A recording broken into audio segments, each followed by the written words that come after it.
Hello, my name is Gustavo Cruz, and today I'll be doing a presentation on the 4 fundamental forces of nature. I am an incoming sophomore at Purdue University studying uh, physics and mathematics. So, one of the big questions in particle physics follows around this, like the question of how does the universe work? And this could be a very large scale question, like how do black holes work? How do galaxies work? How does gravity work? To very small quantum scale questions. How do particles interact? How does the atom stay together? And these are all questions that kind of revolve around one fundamental thing. How does matter interact with other matter? Okay, and it turns out that an article written by CERN titled The Standard Model kind of answers this question. And it says that there's only four ways in which matter interacts. And that is through gravity, through electromagnetism, and through the strong and weak nuclear forces. And so our goal in this presentation is to understand what these forces are and what they really mean and how particles interact through them. So first, we're going to start with electromagnetism. Now, electromagnetism is responsible for an interaction between charged particles. Here on the left, we have a positive charge, and on the right, we have a negative charge. And through electromagnetism, because of electromagnetism, they attract each other. Okay, we can see that there's a force between them, a sort of attraction. If these were two positive charges, they would repel each other. And if these were also two negative charges, they would repel each other. So like charges repel, unlike charges attract.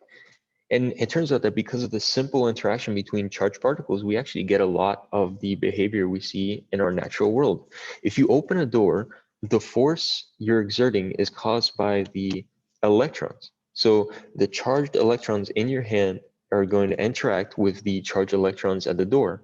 And because they're both negatively charged, they're going to repel each other, allowing you to open the door.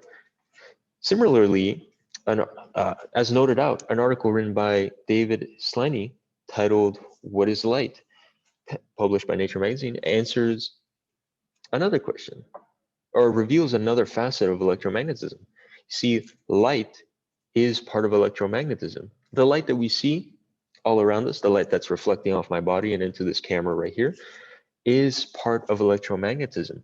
And so this is a very large field that encompasses chemistry that has to deal with electrons and atoms and the very light that we're seeing. And so this is a very large encompassing field and you can interact with this force. Now the next two forces, the strong and the weak nuclear forces, are a little bit work on the quantum scale, and you can't really experience them directly. First, we're going to start with the strong force. So nuclei. Atoms are composed of electrons, protons, and neutrons. At the center, we have the nucleus, which is positively charged.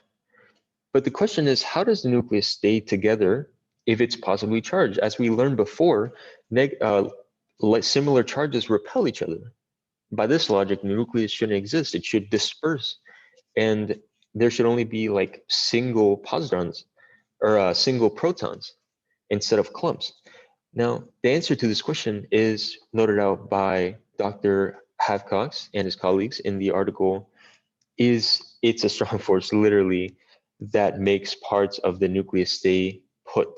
Now, the strong force is responsible for holding the nucleus together. And the reason it's called a strong force is because it's incredibly strong. It's about 100 times stronger than electromagnetism. The only reason we don't see it in our everyday scale is because it only acts at around the nuclear scale, at the atomic level. And so, but it is responsible for holding protons together and is responsible indirectly for life as we know it, because without atoms, we wouldn't exist. So this is very essential to our universe. Next, we have the weak nuclear force.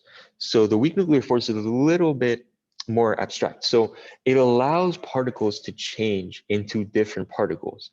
What do I mean by that? Well, here we have a picture of an electron, and it's turning into a proton and an electron.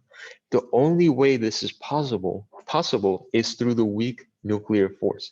The neutron is a little bit excited, and so it wants to kind of like get a little bit less excited. So it turns into a proton and an electron. And this is only possible through the weak nuclear force. Now, this process that we're looking at here, a neutron turning into a proton and an electron, can be found at the center of the sun. As noted by nuclear fusion in the sun, an article written by Jordan Hananin, this process is essential because hydrogen inside the sun turns into deuterium, which is simply hydrogen with, it's an isotope of hydrogen. It has a proton and a neutron.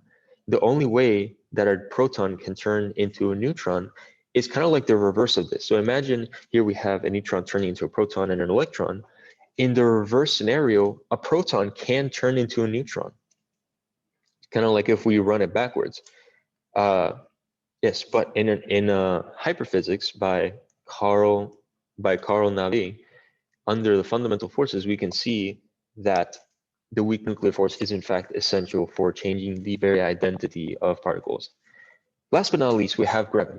Now, you may think that because of the weak force being titled the weak force, gravity should be a little stronger, but in fact, no. Gravity is the weakest force that we know of. Now, think about this. It takes an entire planet. If you look below you, it takes an entire planet just to hold you, a very small person in comparison to it. It takes a lot of mass, as we can see in this illustration. It takes a lot of mass for very little attraction. As when we compare this to electromagnetism, a very slight charge can result in a lot of attraction. If you hold a magnet and a little paperclip, you can overcome the force of gravity of an entire planet. And that's because gravity is about 10 to the negative 40 times weaker than the strong force. And this is also the reason why we don't understand gravity all that well.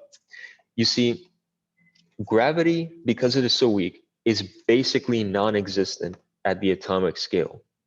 Gravity is simply too weak to be studied effectively at laboratories. And so it is essentially the least understood of all forces. But it is nonetheless a force, and is a very interesting one that has a lot of open questions in particle physics at the moment. And we have just gone through the 4 fundamental forces. We have electromagnetism, we have the two nuclear forces, the strong and the weak, and we have just closed with gravity. And these forces describe everything that we see in the universe today, from the biggest thing to the smallest actions. Thank you very much and have a great day.